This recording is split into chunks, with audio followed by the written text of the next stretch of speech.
যদি কখনো খুব বেশি মন খারাপ হয়, মন ভালো করার জন্য বিশাল সমুদ্রকূলে যেতে হবে না। কোনো এক সবুজে ঘেরা প্রকৃতির কাছে গিয়ে একা একা বসে থাকো কিছুক্ষণ। দেখবে সবুজ প্রকৃতি এক নিমিষেই তোমার মন ভালো করে দিবে।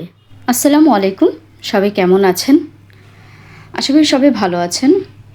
সকালবেলা ঘুম থেকে উঠেই ছেলেকে স্কুলের জন্য রেডি করে দিয়ে দিয়েছি। আর এখন আমি একটু এসেছি আমার বারান্দায়। তো বারান্দায় সকালবেলা আসলেই কিন্তু মনটা একেবারে ভালো হয়ে যায়। এক কথায় বলতে গেলে মনটা চাঙ্গা হয়ে যায়। এই সবুজ ঘেরা বারান্দা আমার কাছে খুবই ভালো লাগে। আর তার সাথে তো বাইরে থেকে মৃদু বাতাস আছেই। আমার এই বাসা থেকে আমার আশেপাশের পরিবেশটা একেবারে গ্রামীণ পরিবেশের মতো লাগে। আমার কাছে খুবই ভালো লাগে। আর আমার বাসায় কেউ যদি আসে, যারা আগে কখনো আসেনি, তারাও মুগ্ধ হয়ে যায় আমার এই বাসার জানালার সাইড দিয়ে যে ভিউটা দেখা যায় সেই ভিউ দেখে। তো বাইরে যখন বাতাস হয় তখন কিন্তু আমার ঘরে ফ্যান ছাড়তে হয় না, এত পরিমাণ বাতাস।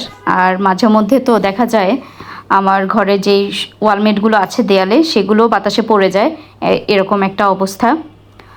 তো বারান্দা বাগানের গাছগুলোতে, আমার এই নয়নতারা গাছগুলোতে বিশেষ করে পাতাগুলো কেন যেন হলুদ হয়ে যাচ্ছে, আমি বুঝতে পারছি না। আর এই যে এখানে আমি কিছু পুঁইশাকের বিচি লাগিয়েছিলাম, সেগুলো মাশাল্লাহ সুন্দর হয়েছে।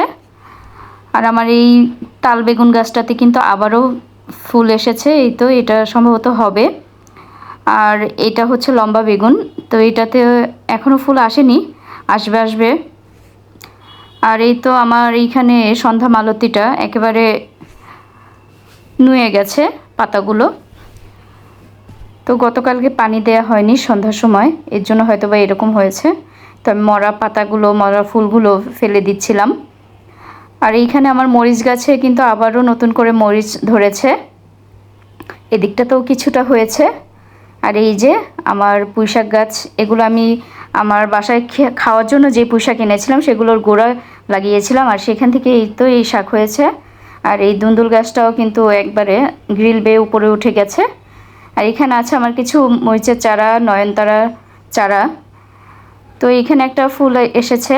আর এই তো আমার পুদিনা পাতা, তো আগের পাতাগুলো সব আমি ফেলে দিয়েছি, মরে গিয়েছিল, এখন আবার হচ্ছে। তো আমার বারান্দা বাগানে কিন্তু অনেকগুলো গাছ হয়েছে এক এক করে। আর এই তো এইখানে ঝুলছে আমার মানি প্ল্যান্ট।